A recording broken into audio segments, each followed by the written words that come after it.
Assalamualaikum warahmatullahi wabarakatuh. Innal hamdalillah nahmaduhu wa nasta'inuhu wa nastaghfiruh wa na'udzu billahi min shururi anfusina wa sayyiati a'malina. May yahdihillahu fala mudilla lahu wa may yudlil fala hadiya lahu. Asyhadu an la ilaha illallah wahdahu la syarika lahu wa asyhadu anna Muhammadan abduhu wa rasuluh alladzi la rasula wa la nabiyya ba'dahu. Ya ayyuhalladzina amanu taqullaha haqqa tuqatih wa la tamutunna illa wa antum muslimun. Amma ba'd. Bapak dan Ibu kaum muslimin dan kaum muslimat yang dirahmati Allah Subhanahu wa taala.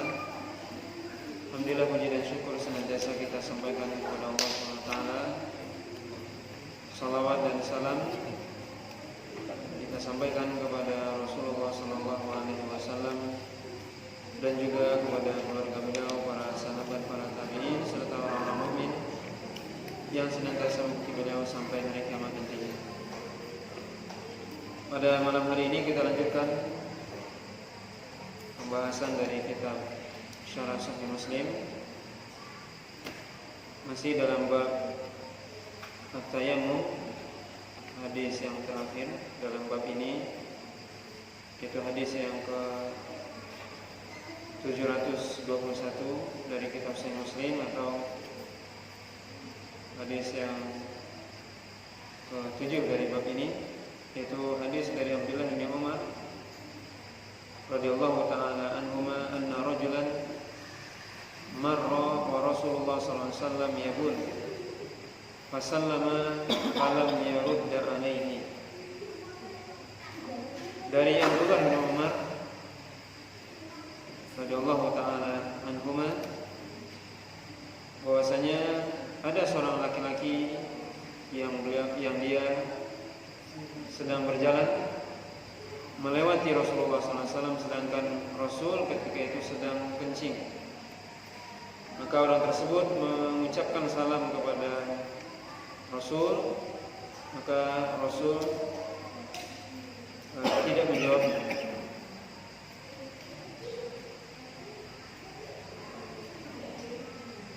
Hadis ini menunjukkan bahwasanya seorang yang dia dalam keadaan sedang buang air, maka siaganya untuk tidak berbicara sampai seorang diucapkan salam pun kita semua mengetahui bahwasanya menjawab salam hukumnya wajib, maka tidak dijawab kecuali setelah selesai dari hajatnya atau keluar dari tempat buang airnya. Ini menunjukkan sekali lagi bahwasanya ini adalah adab yang diajarkan oleh Nabi SAW. Ketika seorang buang hajat maka dia tidak berbicara. Yang termasuk di sini menjawab salam, yang itu adalah hukumnya wajib. Kemudian dalam riwayat yang lain disebutkan bahwasanya Nabi SAW setelah buang hajatnya kemudian beliau bertayamum, baru kemudian beliau menjawab salam. Maka ini menunjukkan bahwasanya Nabi SAW yang selalu berusaha untuk menjaga dirinya untuk selalu dalam keadaan suci. Adapun beliau bertayamum, maka dikatakan kemungkinan beliau ketika itu tidak mendapatkan air. Kemudian bab selanjutnya yaitu bab yang menjelaskan tentang annal muslim la yanjus, bahwasanya orang muslim itu tidak najis. Hadis ini dari Abu Hurairah radhiyallahu taala anhu annahu laqiya an-nabiyya sallallahu alaihi wasallam fi tariqin min turuqil Madinah wa huwa junubun fansalla fadhahaba faghtasala fafaqadahu an-nabiyyu sallallahu alaihi wasallam falamma jaa qala ayna kunta ya Abu Hurairah qala ya Rasulullah laqitani wa ana junubun fakarihtu an ujalisaka hatta aghtasila. Faqala Rasulullah sallallahu alaihi wasallam, subhanallah innal mu'min la yanjus atau la yanjas. Dari Abi Hurairah radhiyallahu taala anhu, beliau mengatakan bahwasanya aku berjalan di salah satu jalan dari jalan-jalannya Madinah. Kemudian aku berjumpa dengan Nabi sallallahu alaihi wasallam, sedangkan aku ketika itu dalam keadaan junub. Maka kemudian Abu Hurairah pergi menghilang, maksudnya pergi menghindar dari Nabi sallallahu alaihi wasallam, sembunyi-sembunyi. Kemudian beliau mandi. Maka kemudian Nabi sallallahu alaihi wasallam merasa kehilangan. Ketika datang, maka Nabi sallallahu alaihi wasallam bertanya, "Aina kunta ya Abu Hurairah?" Yaitu, dari mana Anda, wahai Abu Hurairah? Kemudian Abu Hurairah mengatakan, "Ya Rasulullah, ketika aku menemui engkau, aku dalam keadaan junub dan aku tidak suka duduk bermajlis dengan engkau sedangkan aku dalam keadaan junub sampai aku mandi." Maka Nabi SAW mengatakan, subhanallah innal mu'min la yanjus, atau boleh dibaca la yanjas. Subhanallah, maha suci Allah, sungguhnya orang mukmin itu tidak najis. Kemudian juga dalam riwayat lain, yaitu dari Hudzaifah bin Yaman radhiyallahu ta'ala anhu, anna Rasulullah sallallahu alaihi wasallam laqiyahu wa huwa junubun fahada anhu faghtasala thumma jaa faqala kuntu junuban faqala innal muslim la yanjus. Hadis yang kedua ini dari Hudzaifah bin Yaman radhiyallahu ta'ala anhu, bahwasanya beliau menjumpai Rasulullah SAW sedangkan beliau ketika itu dalam keadaan junub. Maka beliau pergi menghindar, kemudian mandi, kemudian kembali datang. Kemudian beliau mengatakan, sungguhnya aku tadinya dalam keadaan junub. Kemudian Nabi SAW mengatakan, innal muslim la yanjus, maksudnya orang muslim itu tidak najis. Dua hadis ini yang dibawakan oleh Imam Muslim menunjukkan bahwasanya para sahabat termasuk adalah orang-orang yang sangat menghormati Nabi SAW dan tidak ingin bermajlis dengan Nabi kecuali dalam keadaan bersih. Ini diantara adab kepada Rasulullah SAW. Kemudian juga faedah dari hadis ini bahwasanya seorang muslim, seorang mukmin, badannya tidaklah najis, dan itu sepakat seluruh para ulama bahwasanya seorang muslim tubuhnya tidak najis, baik dalam keadaan hidup ataupun meninggal. Kemudian seorang muslim ketika dia, baik itu dalam keadaan dia junub ataupun tidak, termasuk juga seorang wanita yang haid misalnya, maka tubuhnya tidak menjadi najis. Oleh karena itu tetap seorang ketika dalam keadaan junub misalnya, dia boleh berbicara dengan temannya atau bersalaman dengan temannya karena dia tidak najis. Bahkan tidak hanya orang muslim, orang kafir pun tidak najis tubuhnya. Adapun firman Allah SWT yang mengatakan innamal musyrikuna najasun dalam surah At-Taubah, para ulama menjelaskan maksudnya adalah keyakinan mereka, iktikad mereka yang najis, tapi tubuh mereka tidak najis. Oleh karena itu boleh bersalaman atau berjabat tangan dengan orang-orang kafir, karena manusia baik muslim ataupun kafir tidak najis secara zahirnya. Yang najis adalah batinnya ataupun keyakinan orang-orang musyrik tersebut yang mereka mensekutukan Allah SWT. Kemudian pembahasan selanjutnya itu bab zikrullah fi halil janabah wa ghairiha. Itu bab tentang berzikir kepada Allah SWT ketika dalam keadaan junub dan yang lainnya. Hadis dari Aisyah radhiyallahu taala anha qalat kana Rasulullah sallallahu alaihi wasallam yadhkurullaha ala kulli ahyanihi. Aisyah mengatakan bahwasanya Rasulullah sallallahu alaihi wasallam selalu berzikir kepada Allah Subhanahu wa taala dalam segala keadaan. Rasulullah sallallahu alaihi wasallam, kata Aisyah, selalu berzikir kepada Allah Subhanahu wa taala dalam segala keadaan. Maka para ulama sepakat bahwasanya seorang dibolehkan untuk berzikir kepada Allah SWT walaupun dia dalam keadaan junub ataupun seorang wanita yang dalam keadaan haid. Boleh dia berzikir kepada Allah SWT dengan bertakbir, bertasbih, tahlil dan istighfar dan sebagainya. Yang menjadi perbedaan pendapat para ulama adalah membaca Al-Quran. Ini yang dipersisikan oleh para ulama. Adapun orang yang junub, maka tidak dibolehkan menurut pendapat yang lebih kuat untuk dia membaca Al-Quran. Dan adapun wanita yang haid boleh dia membaca Al-Quran. Perbedaannya adalah orang yang junub, dia bisa bersegera untuk bersuci. Adapun wanita yang haid, dia tidak bisa bersuci kecuali sudah selesai haidnya. Dan ini beda antara junub dengan haid.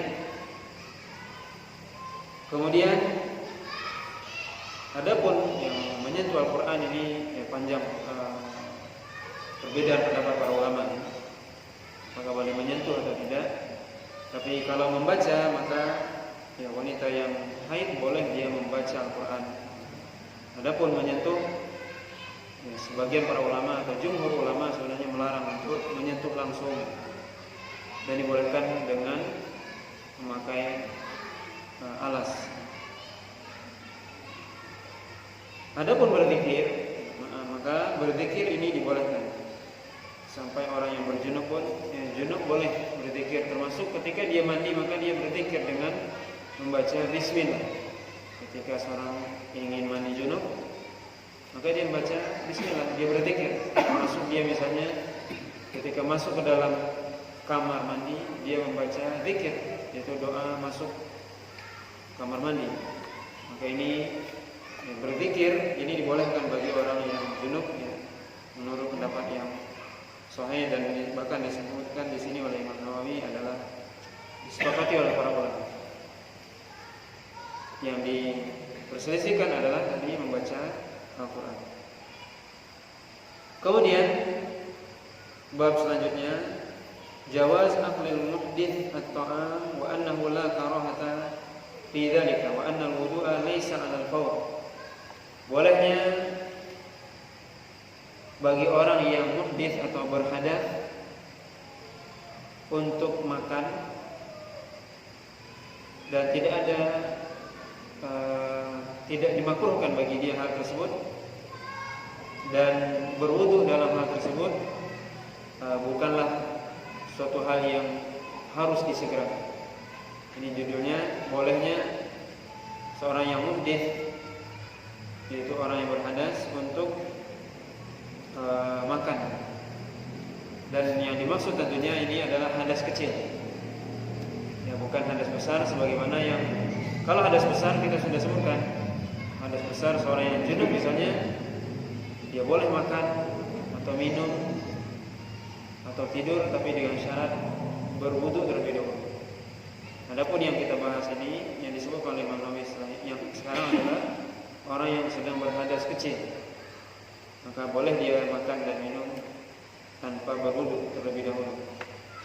Hadis dari Abdullah bin Abbas radhiyallahu ta'ala anhu, anna Rasulullah sallallahu alaihi wasallam kharaja minal khala' fa utiya bi ta'amin fa dzakaru lahu wudu'a fa qala uridu an usalli fa atawadda'a. Abdullah bin Abbas mengatakan bahwasanya Rasulullah SAW pernah keluar dari kamar mandi, kemudian beliau diberikan atau dihidangkan makanan, maka kemudian para sahabat yang hadir di majelis itu mengatakan atau menyebutkan, mengingatkan Rasul tentang wudu.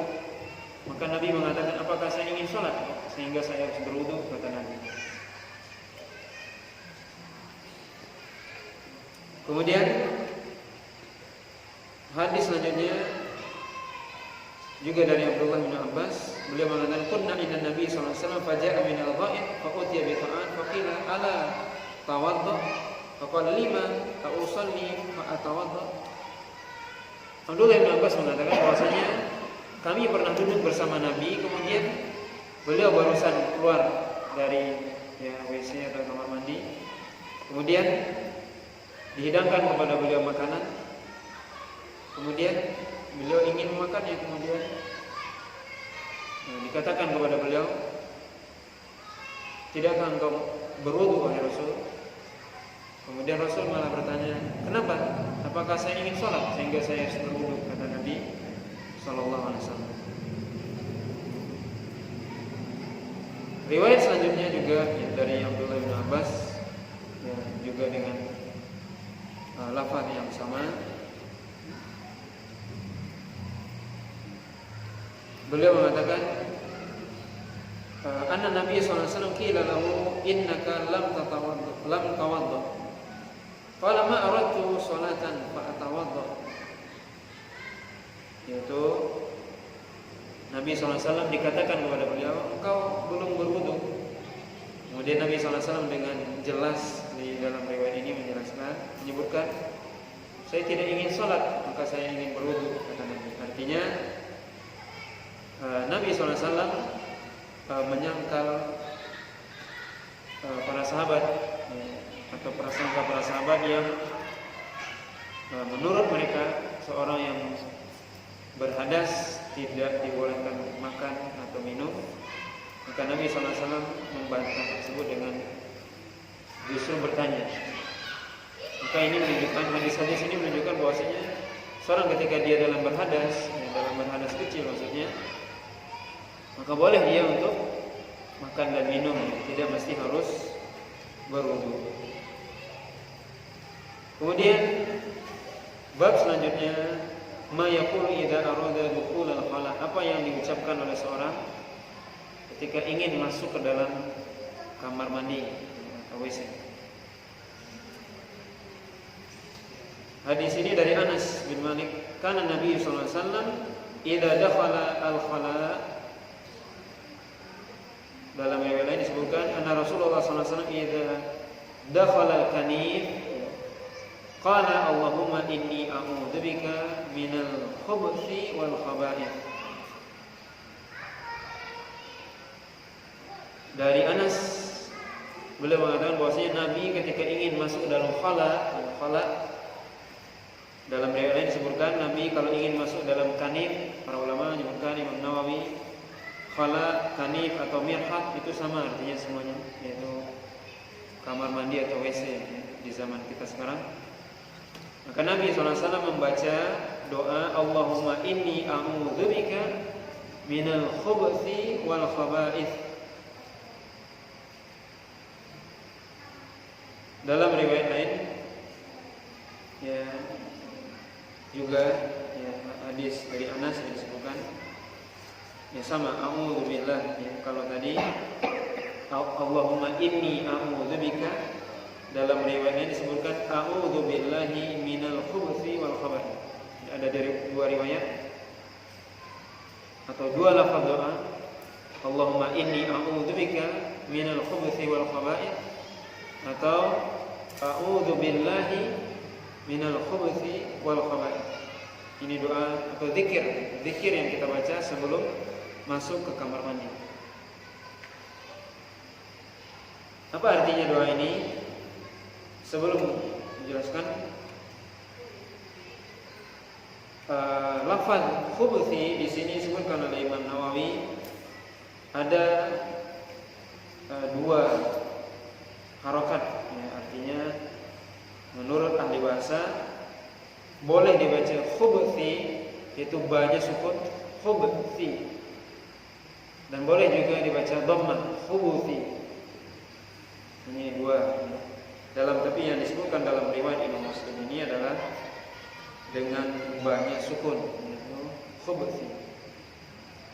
Tapi juga boleh dibaca khubuthi dan artinya sama. Artinya sama. Di mana artinya adalah disebutkan oleh Imam Nawawi al-khubuthi, ada yang mengatakan bahwasanya khubuthi artinya syayatin, yaitu syaitan. Sedangkan khaba'ith artinya al-ma'asi atau maksiat. Juga diartikan bahwasanya makna yang lain dari al-khubuthi ini disebutkan adalah maknanya bahwasanya khubuthi wal khaba'is artinya syaitan yang laki-laki, khubuthi, khaba'is yaitu syaitannya perempuan. Nah, ini juga disebutkan pendapat para ulama tentang makna dari kata khubuthi dan khaba'is. Kalau kita perhatikan, ya maknanya semua ya sebenarnya kembali kepada satu makna bahwasanya kita berlindung kepada Allah dari syaitan. Kenapa? Karena memang di tempat tersebut itu tempatnya syaitan, di mana syaitan itu menyukai tempat yang kotor. Maka syaitan itu menyukai tempat yang kotor, misalnya kamar mandi dan juga pasar. Itu adalah tempat yang disukai oleh syaitan.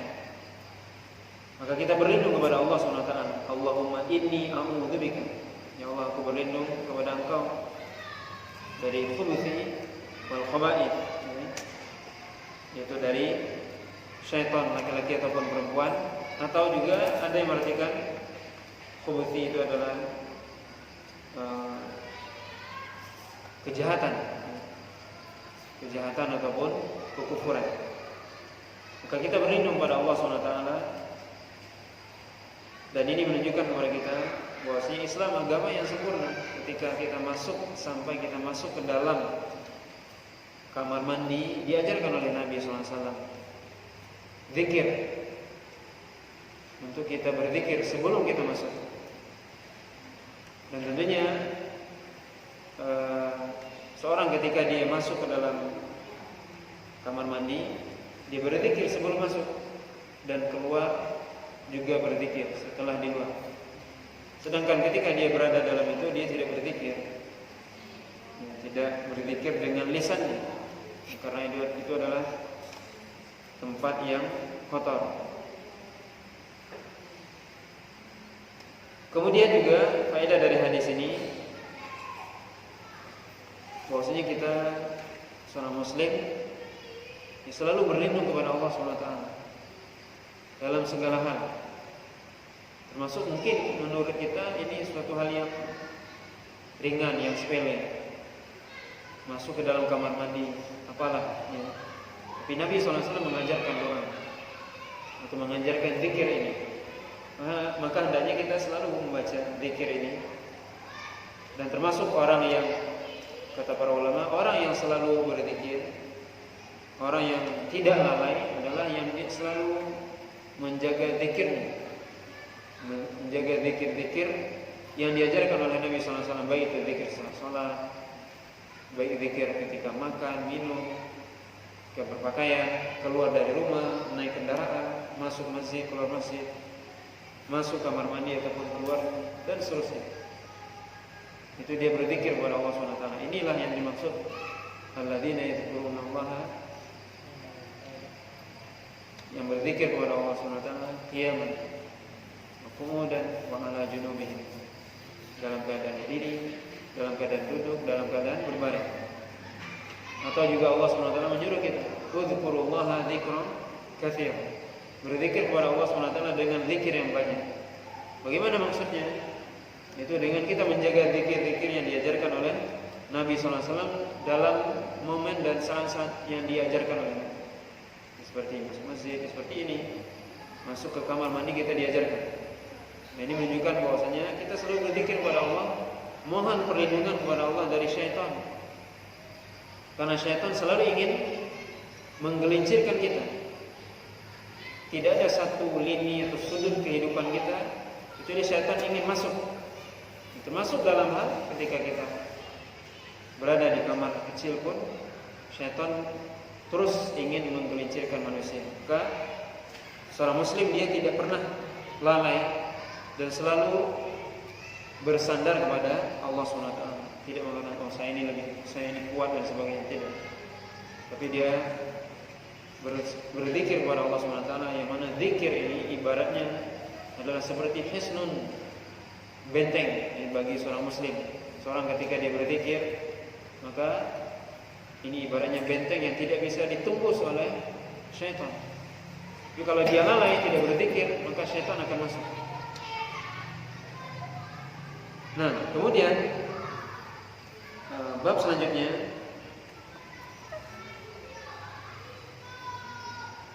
yaitu bab tentang ad-dalil ala anna an-naum al-jalis la yanqudul wudu. Yaitu bab tentang tidurnya orang yang duduk itu tidak membatalkan wudu. Ini bab terakhir dalam kitab Al-Haram.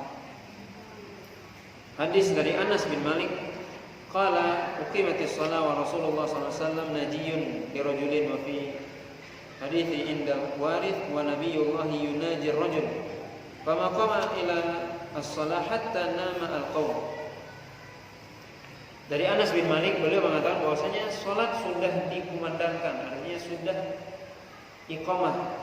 Ini salat sudah iqamah, sedangkan Rasulullah SAW ketika itu masih berbicara dengan seseorang. Ini menunjukkan bahwasanya ketika itu pembicaraan yang sangat penting. Maka kemudian Nabi setelah berbicara tersebut baru kemudian beliau salat, sedangkan sebagian kaum, maksudnya sebagian sahabat sempat tertidur. Dalam riwayat lainnya juga dari Anas bin Malik, uqimatis shalah wan nabi yunaji rajulan falam yazal yunaji hatta nama ashabuhu thumma jaa fa shalla bihim. Dari Anas bin Malik bahwasanya beliau mengatakan uqimatis shalah. Uqimatis shalah artinya salat didirikan, maksudnya sudah iqamah. Sedangkan Nabi masih berbicara dengan seorang. Dan terus beliau berbicara berdua saja sampai sebagian sahabat ketika itu tertidur, saking lama menunggunya. Kemudian Nabi baru datang, kemudian Nabi salat bersama mereka. Kemudian hadis juga dari Anas bin Malik, kana ashabu Rasulullah sallallahu alaihi wasallam yanamun thumma yusallun wa la yatawaddaun. Anas mengatakan bahwasanya dulu para sahabat Nabi itu tidur, kemudian beliau langsung sholat. Ya, para sahabat itu dulu tidur, kemudian langsung sholat dan tidak berwudu. Dari Anas bin Malik juga beliau mengatakan uqimatis sholatul isya. Ini lebih jelas. Faqala rajulun li hajatun faqama Nabi sallallahu alaihi wasallam yunajihi hatta nama al-qaum aw ba'dul qaum thumma shallu. Anas bin Malik mengatakan didirikan sholat isya. Ini lebih jelas ya, bahwasanya yang dimaksud ini adalah sholat isya. Mungkin kita bayangkan kok bisa tidur, maksudnya adalah sholat isya. Kalau sholat zuhur tidak mungkin. Sholat isya. Karena para sahabat mereka bekerja siang harinya, maka malam mereka sudah capek. Uqimatis sholatul isya, didirikan sholat isya, maksudnya sudah qamat. Faqala rajul, maka ada seorang yang mendekati Nabi kemudian mengatakan, wahai Rasul, saya punya hajat kebutuhan, ada yang mau saya sampaikan. Maka Nabi kemudian pergi bersama orang itu berbicara sampai sebagian sahabat itu tertidur, kemudian sholat. Bapak dan Ibu kaum muslimin dan kaum muslimah yang dirahmati oleh Allah Subhanahu wa taala, ini beberapa hadis ya. Yang hadis itu dari Anas bin Malik menceritakan kepada kita bahwasanya ya Nabi SAW, para sahabat di zaman Nabi tadi disebutkan di hadis akhir, sholat isya ya, sudah didirikan, sudah iqamah, tapi Nabi ketika itu masih ada berbicara dengan seorang. Para ulama menjelaskan di sini, Imam Nawawi menjelaskan bahwasanya ketika sudah iqamah, ini perlu diperhatikan. Ketika sholat sudah diiqamah, ya, sudah mau didirikan, untuk uktimatis sholat, artinya sudah didirikan sholat, maka seorang seyogianya untuk tidak berbicara, kecuali hal yang sangat penting. Ini adabnya, bahwasanya seorang ketika sudah iqamah tidak berbicara, kecuali hal yang sangat penting. Kemudian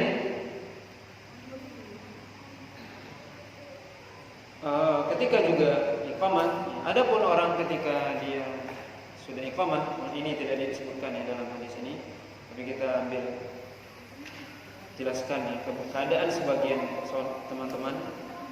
Ketika sudah iqamah, kemudian seorang ketika itu lagi sholat, maka diperhatikan. Kalau dia di rakaat yang pertama, maka nggak apa-apa dia batalkan sholatnya, sholat sunnah. Kalau dia di rakaat yang kedua, maka sebaiknya tidak dia batalkan sholatnya, maka dia sempurnakan sholatnya. Kemudian dia masuk sholat bersama imam, dan itu yang lebih utama. Itu yang disebutkan oleh para ulama.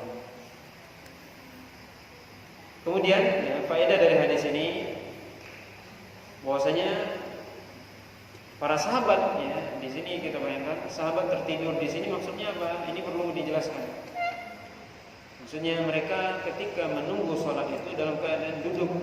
Jadi jangan dibayangkan bahwasanya sahabat ketika menunggu sholat tidur-tiduran, tidak.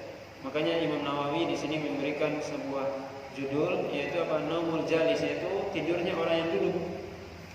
Yaitu para sahabat ketika ya kita ketika selesai adzan, antara adzan dan iqamah kita menunggu sholat, karena imam lama datang dan sebagainya, maka para sahabat ketika itu menunggu Rasul duduk lama. Kemudian saking lamanya menunggu, tertidur. Jadi tertidurnya dalam keadaan duduk, bukan berbaring. Ini perlu dijelaskan karena jelaskan di sini karena nanti disebutkan oleh Imam Nawawi apakah tidurnya orang yang duduk membatalkan wudu atau tidak. Zahirnya tadi disebutkan bahwasanya tidak. Bahwasanya para sahabat tadi tertidur dalam keadaan duduk menunggu waktu sholat atau menunggu imam untuk sholat. Mereka sempat tertidur, tapi mereka langsung sholat dan tidak berwudu. Maka di sini disebutkan oleh Imam Nawawi tentang apakah tidur itu membatalkan wudu atau tidak. Ini ya, banyak di pendapat para ulama sebenarnya. Sebagian ulama mengatakan, ya di sini disebutkan oleh Imam Nawawi 8 pendapat para ulama. Ada yang mengatakan bahwasanya tidur dalam keadaan bagaimanapun membatalkan salat. Sebentar atau tidak, dalam keadaan duduk atau tidak, bagaimanapun pokoknya tidur batal. Pendapat yang kedua sebaliknya, bagaimanapun tidurnya, lama atau tidaknya tidak batal. Ya. Sebagian lagi mengatakan kalau tidurnya sedikit, sebentar, tidak batalkan. Kalau lama sampai ngorok misalnya, batal. Dan yang lainnya, ya, banyak. Ada yang mengatakan. Tapi di sini kita ambil pendapat yang dikuatkan oleh Imam Nawawi sendiri, dan ini pendapat ulama Syafi'iyah, dan mudah-mudahan ini lebih kuat karena didukung oleh hadis ini. Bahwasanya ketika seorang kalau dia dalam keadaan tidurnya duduk dan duduknya itu mutamakin artinya duduknya bagus, kuat, bersila maksudnya. Jadi kalau duduknya seperti ini, kakinya diangkat satu, tidak ini, itu beda ya. Kalau bersila duduknya itu kuat berarti. Maka duduknya seperti itu tidak batal wudu. Kalau dia sempat tertidur, termasuk dalam sholat Jumat. Misalnya dia, tapi duduknya bersila, kokoh maksudnya, maka pendapat yang lebih kuat dia adalah tidak batal wudunya. Tapi kalau seandainya kakinya berdiri satu atau tidak bersila, atau dua kakinya diangkat dan sebagainya, berpegang dengan lututnya dan sebagainya, macam-macam cara orang duduk, maka ya, kemungkinan dia untuk keluar angin itu sangat besar. Maka itu ya sebaiknya dia berwudu. Karena Nabi SAW mengatakan dalam sebuah hadis yang disebutkan oleh Imam Ibnu Hajar dalam Bulughul Maram, walaupun sebagian ulama melemahkan hadis tersebut, yaitu al-ainan wika usahi, kata Nabi. Ya, sebagian ulama mendhaifkan hadis ini, yaitu mata itu ibaratnya ada hubungannya dengan dubur kita. Jadi kalau mata terpejam, maka dubur terbuka. Itu ya disebutkan oleh para ulama. Hadis ini dan sebagian mengatakan lemah dan sebagainya. Maka seorang ketika dia duduknya kuat, ya, maka insya Allah tidak ada kemungkinan untuk keluar angin. Tapi kalau duduknya tidak mantap, maka kemungkinan itu ada, maka dia berwudu. Jadi kalau duduknya kuat, maka insya Allah tidak ya membatalkan wudu. Dan ini yang disebutkan dalam hadis ini ya, bahwasanya ya, para sahabat ya, di zaman dahulu menunggu Nabi, terutama ini sholat Isya, sering itu Nabi telat sholat Isya, lama dilamakan sholat Isya. Para sahabat sudah ngantuk-ngantuk menunggu Nabi untuk sholat, tapi beliau, para sahabat, ketika iqamah langsung ikut sholat bersama Nabi dan tidak berwudu, dan Nabi tidak menegur. Tentunya Nabi tahu semua itu. Nabi tahu dan Nabi diam. Ini menunjukkan bahwasanya ya, tidur itu ya, tidak membatalkan. Dan memang ya, dalam hal ini memang kita sebutkan tadi para ulama berselisih pendapat sebenarnya apakah tidur itu sendiri membatalkan atau tidak. Ya, mazhab Syafi'i tidur itu tidak membatalkan, tapi tidur itu adalah madhannah, artinya kemungkinan besar dengan seorang tidur maka akan keluar hadasnya. Gitu ya, makanya tadi disebutkan ya, ini pendapat yang lebih kuat insyaallah, ketika seorang duduknya bagus, mantap, maka kemungkinan untuk tidak keluar anginnya, dan itu berarti tidak perlu berwudu. Wallahu ta'ala alam. Ini pembahasan kita tentang kitab Thaharah, dan insyaallah kita lanjutkan pada kesempatan yang akan datang, yaitu pembahasan yang baru, yaitu kitab shalah, yaitu pembahasan tentang kitab salat dari kitab Sahih Muslim. Mudah-mudahan kita diberikan oleh Allah Subhanahu wa taala kemudahan untuk membahasnya. Wallahu ta'ala alam. Subhanallah wa bihamdika, asyhadu an la ilaha illa anta, astaghfiruka wa atubu ilaik. Wassallallahu ala nabiyyina Muhammadin wa ala alihi wasallam. Wassalamualaikum warahmatullahi wabarakatuh.